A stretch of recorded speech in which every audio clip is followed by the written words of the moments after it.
Latest எபிசோடுகளை விளம்பரங்களே இல்லாமல் காணுங்கள். இதுல நான் சொல்ற மாதிரி எழுது.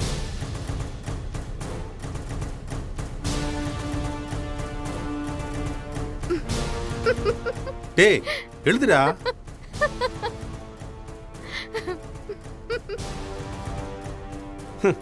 இப்படிதான் சொல்லுவாங்க, இதுக்கு எப்படா கற்பூர வாசனை தெரியும்னு. அப்படிதான் இவன்.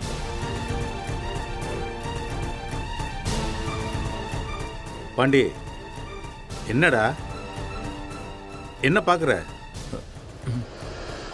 ஒன்றும் இல்லை மாமா. டேய் பாண்டி, நம்ம வீதியில போகும்போதும் வரும்போதும் கண்டதும் நம்மளை பார்த்து கண்டதை செஞ்சுட்டு தான் இருக்கும். இந்த வெட்டியா பேசுற கோஷ்டி இருக்க, நீ நல்லா இருந்தாலும் பேசும், நாசமா போனாலும் பேசும். அடுத்தவன் என்ன சொன்னா உனக்கு என்ன? உனக்கு இந்த செக்கில் எழுத தெரியுமா தெரியாதா? இல்லை மாமா, தெரியாது.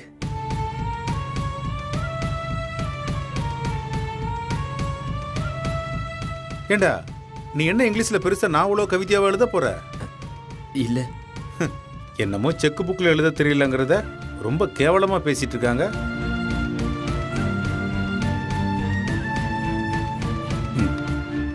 இந்தா இங்க பாரு, இந்த பேர் இருக்குல்ல, இந்த பேருக்கு தான் செக்கு தரணும். ஓகேவா? இங்க பாரு, இந்த இடத்துல அந்த பேர் எழுது. வேணாம் மாமா, நீ எழுது மாமா. டேய் அதை பார்த்து எழுதுடா. எழுது, அந்த பேரை பார்த்து அப்படியே எழுது.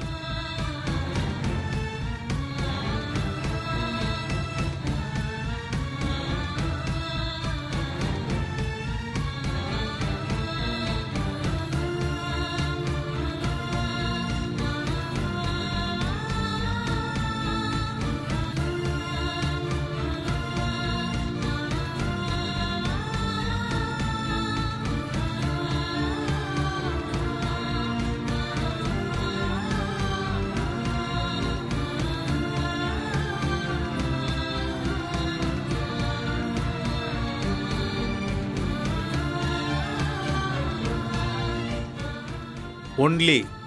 மாமா, ஒன்லிக்கு ONL ஒய் தானே மாமா? வெரி குட்ரா. அவ்வளோதான், அவ்வளோதான் இங்கிலீஷ். எழுதுடா எழுதுடா. எழுதிட மாமா. அப்புறம் இந்த இடம் இருக்கு இல்லையா, அந்த இடத்துல தான் கையெழுத்து போடணும். சரி மாமா. அது என்னோட செக்குடா, நான் தான் போடணும். இதே மாதிரி உன்னோட செக் புக்ல தான் நீ கையெழுத்து போடணும். புரியுதா? மலரு ஒன்னும் இல்லாதவனை டெவலப் பண்ணி விடுறாராமா. பா, நீங்க அவனை என்னதான் ரெடி பண்ணாலும் எனக்கு ஈக்குவலா அவனால கொஞ்சம் கூட வர முடியாது. ஆமாண்டி, அவன் உனக்கு சமமா வரமாட்டான். உன்னை விட ஒசந்த இடத்துக்கு போக போறான்.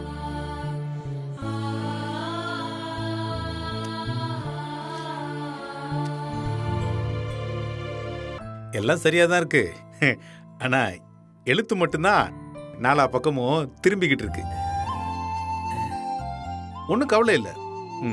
நீ நாளைக்கு வரும்போது இந்த 4 வரி நோட்டு இருக்கு இல்லையா, அதுல ஒரு 4ம் 2 வரி நோட்ல 2ம் வாங்கிட்டு வந்துரு. நாளையில இருந்து உனக்கு ட்ரைனிங் ஆரம்பிச்சிருவோம். சரியா? அந்த பேனாவை கொடு.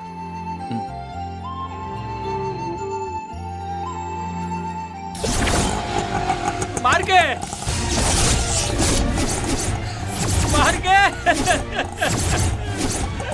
மார்க்கே மார்க்கே மார்க்கே. என்னடா ஆக்சிடென்ட் ஆயிடுச்சுடா மார்க்கே.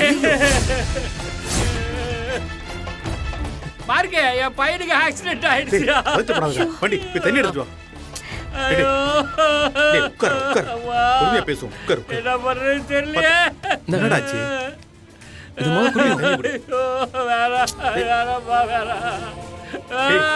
என்னடாச்சு? டேய் என்னடாச்சு? டேய் என்னாச்சுன்னு கேக்குறேன்ல, என்னாச்சுன்னு பொறுமையா சொல்றா. என்ன ஆச்சுன்னு எனக்கே தெரியலமா இருக்கு. எப்பவும் போல வேலை கிளம்பி போறான். கொஞ்ச நேரத்துக்கு முன்னாடி தான் அவன் பொண்டாட்டிக்கு போன் வந்துச்சு. அவனுக்கு ஆக்சிடென்ட் ஆகி பக்கத்துல இருக்கிற ஆஸ்பத்திரியில சேர்த்திருக்காங்களா. எனக்கு என்ன பண்றதுன்னே தெரியலமா இருக்கு. ஒண்ணுலடா, தைரியமா இருடா. ஒண்ணு இல்ல அழாதடா, அழாத. என் பையனுக்கு அதுவும் ஆயிரக்கூடாதுமா இருக்கு. ஒண்ணும் ஆகாதுடா, தைரியமா இருடா, தைரியமா இருடா. டேய் பாண்டி, நீ போய் வண்டி எடு போ. சரி மாமா. டேய் இருடா, வந்துடுறேன். அண்ணே நீங்க தைரியமா இருங்கண்ணே. நீங்க பயப்படுற மாதிரி ஒண்ணும் ஆகாது. கடவுள் இருக்காருண்ணே, கவலைப்படாதீங்கண்ணே. நான் யாருக்கு எந்த தப்பு பண்ணலையே. என் பையனுக்கு ஏமா இப்படி ஆச்சு? தைரியமா இருங்கண்ணே. கடவுளே, ஒண்ணு ஆகாதுண்ணே, அவன் நல்லா ஆயிடுவான். டேய் நீலா, வாடா வாடா. சீதா நீ இங்கே இரு, நாங்க போயிட்டு வந்துடுறோம். வா, எந்திரி எந்திரா, தைரியமா இருடா, ஒன்னும் ஆகாதுடா. அவனுக்கு ஒன்னும் ஆகாது. வாடா, ஒன்னும் ஆகாதுடா, தைரியமா இருடா. தெரியல இருக்கு.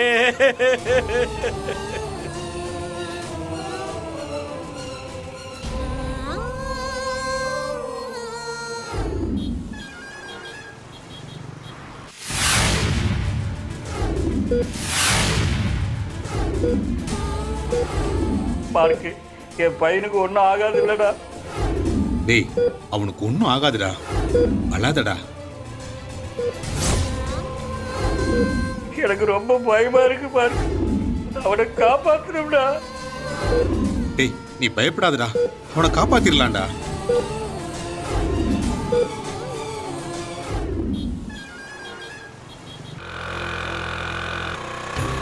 என்னங்க என்னாச்சுங்க? என்னப்பா?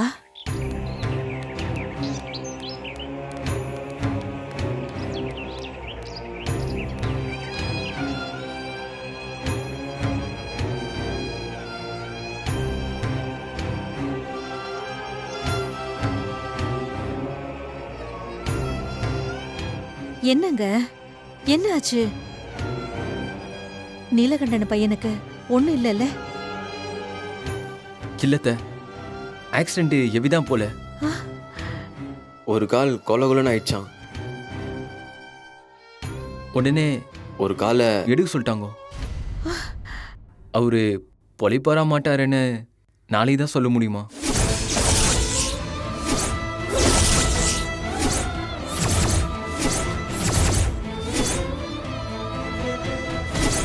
கடவுளே,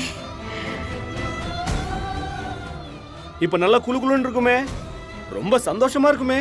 எங்கேயாச்சும் பிள்ளைங்களுக்கு அடிபட்டுருச்சு, கை போயிருச்சு, கால் போயிருச்சுன்னா ரொம்ப சந்தோஷமா இருக்குமே உங்களுக்கு.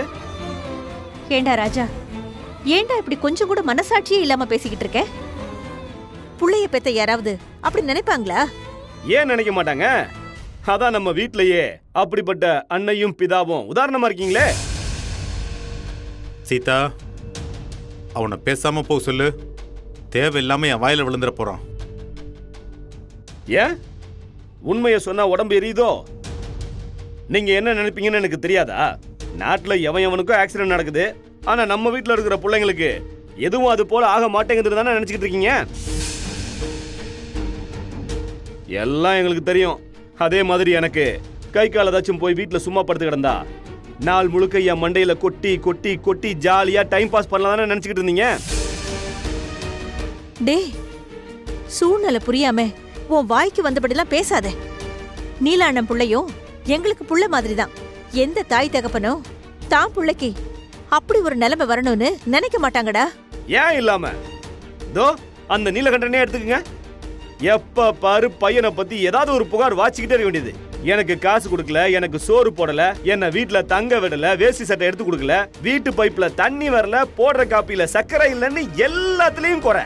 நொட்ட நொசுக்குன்னு எப்ப பாரு அந்த ஆளோட சாபம் தான் அவர் பையனுக்கு இப்படி ஆயிருக்கு. நாள் முழுக்க ஒரு பெத்தவன் உட்கார்ந்து புள்ளைய கரிச்சு கூட்டிட்டே இருந்தா அவன் எப்படிங்க உருப்பிடுவான்? எப்படி உருப்பிடுவான்? இப்ப பாருங்க, அந்த ஆளோட வாய் வார்த்தை புள்ளைய பழி வாங்கிடுச்சு.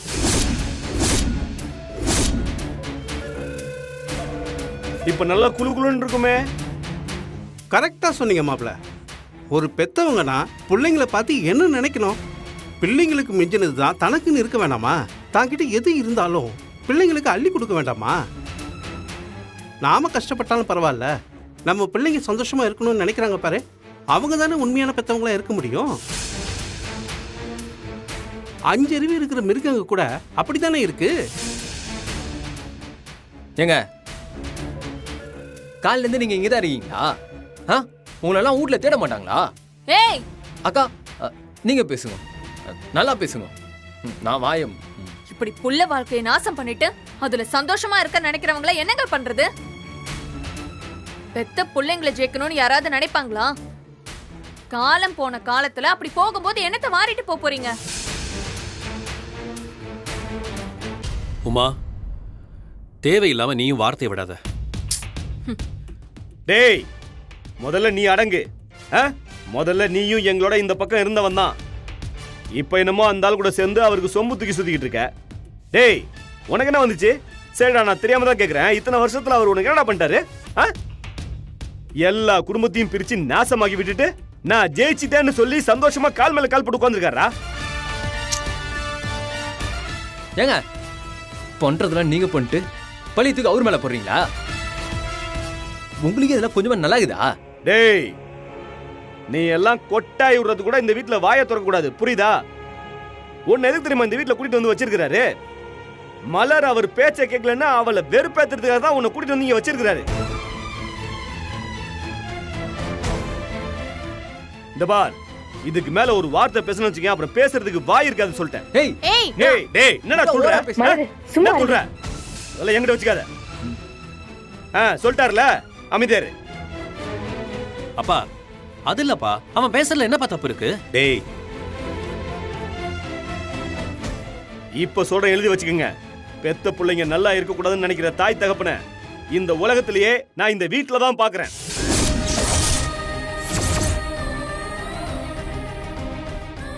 வாழ வேண்டிய எங்க எல்லாரையும் காலி பண்ணிட்டு நீ மட்டும் சந்தோஷமா இருக்கலாம் நினைக்கிறல்ல, அதானே?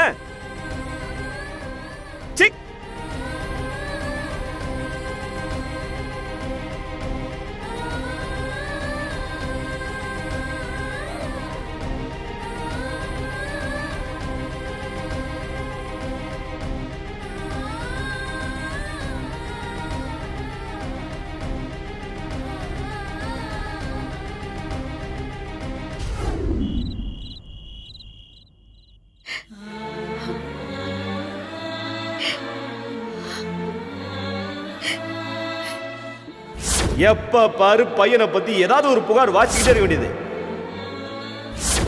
அந்த ஆளோட சாபம் தான் அவர் பையனுக்கு இப்படி ஆயிருக்கு.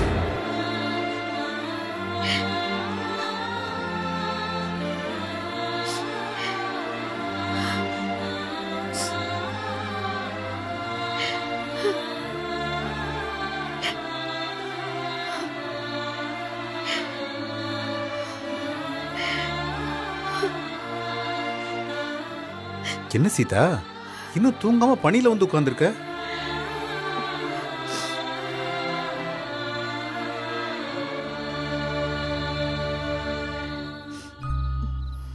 என்ன அலறியா?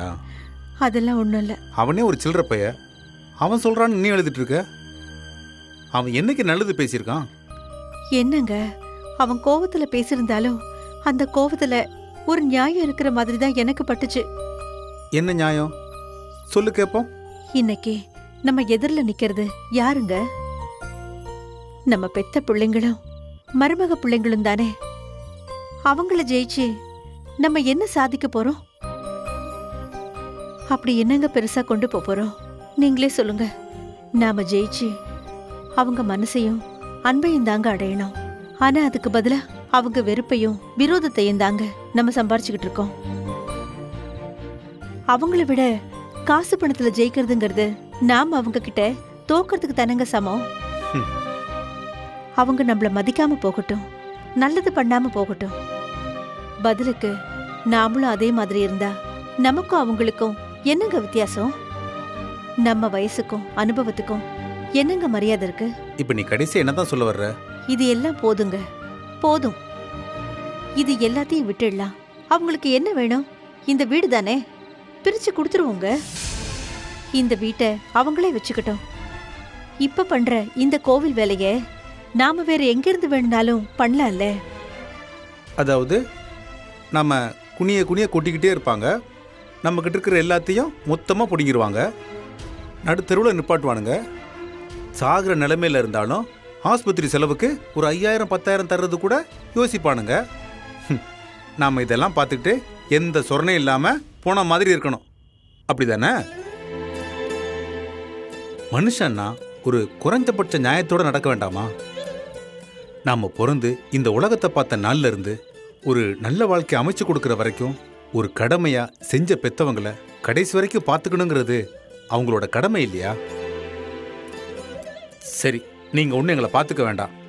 உடம்புல வலு இருக்கிற வரைக்கும் உழைச்சி சம்பாதிச்சு கடைசியா ரிட்டையர்டாகி வந்த பிஎஃப் கிராஜுவேட்டி பணம் மொத்தமாக வலிச்சு சுருட்டி அதையும் வாயில போட்டுக்கிட்டானுங்களே, அதுக்கு ஒரு குண்டுமணி அளவுக்காச்சும் நன்றி கடன் இருந்துச்சா? சரி, அதையும் மன்னிச்சிடலாம். பெத்த அம்மா நகையவே திருடிட்டு போனது, பெத்த அப்பனுக்கே வட்டிக்கு பணம் கொடுத்தது, அதை ரவுடியை வச்சு வசூல் பண்ணது, அதை கூட மன்னிச்சு விட்டுறலாம். கொடுத்த காசுக்காக வீட்டையே இடிக்க வந்தது, அதை தடுக்காம வேடிக்கை பார்த்தது, இதெல்லாம் நீ என்னன்னு சொல்லுவ சீதா? அன்னைக்கு மட்டும் அபிமன்யு ஃபோன் பண்ணலன்னு வச்சுக்க, நம்ம நிலைமையை யோசிச்சு பாத்தியா? காலம் முழுக்க பிள்ளைங்க எல்லா தப்பையும் பண்ணிக்கிட்டு இருப்பாங்க, பெத்தவங்க அதை மன்னிச்சுக்கிட்டே இருக்கணும். ஏன் எதுக்குன்னு ஒரு வார்த்தை கேட்கக்கூடாது. பிள்ளைங்களுக்காகவே வாழணும், பிள்ளைங்களுக்காகவே சாவணும். அதைத்தானே நீ எதிர்பார்க்குற? உங்களை மாதிரி எனக்கு கோர்வையா பேச வராதுதான். ஆனா நான் கேக்குறதெல்லாம் இப்படி திரும்ப திரும்ப அவங்களோட மல்லு கட்டிக்கிட்டு இருக்கிற நேரம் அவங்க திருந்துறதுக்காக ஒரு வாய்ப்பு கொடுத்துதான் பாருங்களேன். ஏன் அவங்கள ஜெயிக்கணும்னே குறியோட இருக்கீங்க? இந்த உலகம் எப்பவுமே தோத்தவனை கண்டுக்காது சீதா. ஜெயிச்சவன் சொல்றத மட்டும்தான் காது கொடுத்து கேட்கும். அவங்களுக்கு இன்னும் ஒரே ஒரு வாய்ப்பு கொடுங்கன்னு மட்டும்தான் நான் கேக்குறேன். எல்லாருக்கும் கல்யாணம் ஆகி தனித்தனியா ஒரு குடும்பம் இருக்கு. இதுல ஒவ்வொரு குடும்பத்திலையும் தனித்தனியா சண்டை வேற. ஆனாலும் அண்ணன், தம்பி, அக்கா, தங்கச்சின்னு எல்லாரும் ஒன்னா ஒத்துமையா தானே இருக்காங்க. அவங்க ஒத்துமையா இருக்கிறது காரணமே நம்மள அவங்க பொது எதிரியா நினைச்சிட்டு இருக்கிறதுனால தான். அவங்க உண்மையிலேயே ஒத்துமையா இல்ல, அப்படி இருக்கிற மாதிரி ஒருத்தருக்கு ஒருத்தர் காட்டிக்கிறாங்க. இந்த வீட்டை அவங்க கிட்ட கொடுத்துட்டு போறதுக்கு நமக்கு ஒரு நிமிஷம் கூட ஆகாது. ஆனா இந்த வீட்டை அவங்க கிட்ட கொடுத்துட்டா அடுத்த நிமிஷம் இந்த வீட்டுக்காக அடிச்சுக்க ஆரம்பிச்சிருவாங்க. இப்ப நாம இந்த வீட்டில் இருக்கிறது அவங்களுக்கு வேணா உபத்திரவமா இருக்கலாம், ஆனா நாம இந்த வீட்டில் இருக்கிறது தான் அவங்களுக்கு பாதுகாப்பு.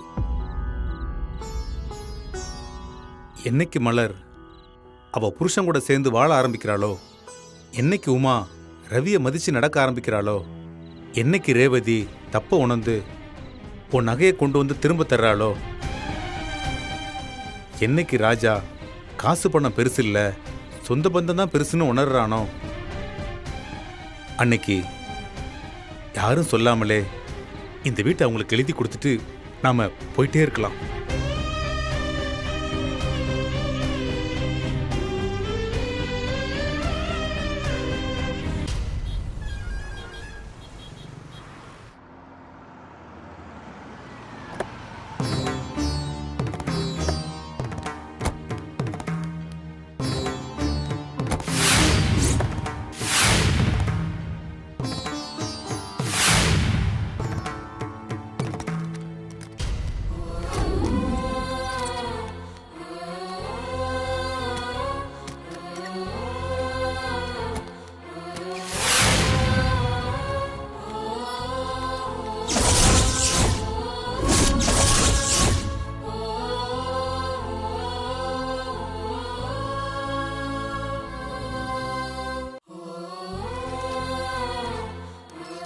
பாருங்க டேய், பாரு என்னடா? புள்ளைய. டேய், என்னடா நீ? டேய், எப்படிடா இருக்க?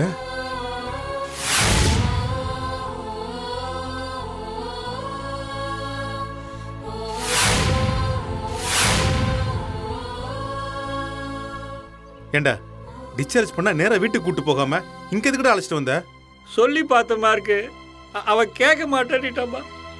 உன்னை பார்த்து நன்றி சொல்லிட்டு தான் வீட்டுக்கு போகணும்னு நேராக வண்டி இங்கே விட சொல்லிட்டோம்மா. அப்பா சொன்னாரு மாமா, நீங்க மட்டும் இல்லைன்னா நான் உயிரோடவே திரும்ப வந்திருக்க முடியாது. கரெக்டான நேரத்துக்கு வந்து என் சர்ஜரிக்கு பணம் கட்டினதா சொன்னாரு. உங்களுக்கும் அத்தைக்கும் நான் எப்படி நன்றி சொல்றதுன்னே தெரியல மாமா. டேய், நீயும் என் புள்ளதான்டா. இதெல்லாம் உதவி கிடையாதுடா, நான் என் கடமையா தான்டா நினைக்கிறேன். இந்த பாரு, நீ நன்றி சொல்றதா இருந்தா இந்த பணத்தை உனக்கு கெட்டக்கூடிய நிலைமையில என்ன வச்சிருந்தான் பாரு, அந்த கடவுளுக்கு சொல்லு. எனக்கு எல்லாம் தெரியும் மாமா. நீங்க உங்க பிசினஸ்க்கு வச்சிருந்த பணத்தை எடுத்துதான் எனக்கு கொடுத்ததா அப்பா சொன்னாரு. ஏண்டா இதெல்லாம் போய் அவங்ககிட்ட சொல்லிட்டு இருப்பியா? டேய் சரிப்பா, நீ கிளம்பு. உடம்ப நல்லபடியா பாத்துக்கோ. நீங்க எப்படி மாமா? டேய், அது வெறும் பணம்டா, அது மறுபடியும் சம்பாதிச்சுக்கலாம்டா. இன்னைக்கு நீ நல்லபடியா பொழைச்சு வந்திருக்கன்னா அதுக்கு காரணம் நான் இல்லடா, உன் அப்பந்தான். டேய், உன்னை ஹாஸ்பிட்டல்ல அட்மிட் பண்ண நாள்ல இருந்து இப்ப வரைக்கும் ஒரு நொடி கூட சோறு தண்ணி இல்லாம தூங்காம உன்னை கண் முழிச்சு பாத்துக்கிட்டவன்டா. தப்பு பண்ணிட்டேன் மாமா, தப்பு பண்ணிட்டேன். என் கையும் காலும் நல்லா இருந்தப்போ நான் இந்த அளவுக்கு எங்க அப்பாவை பாத்துக்க தவறிட்டேன் மாமா.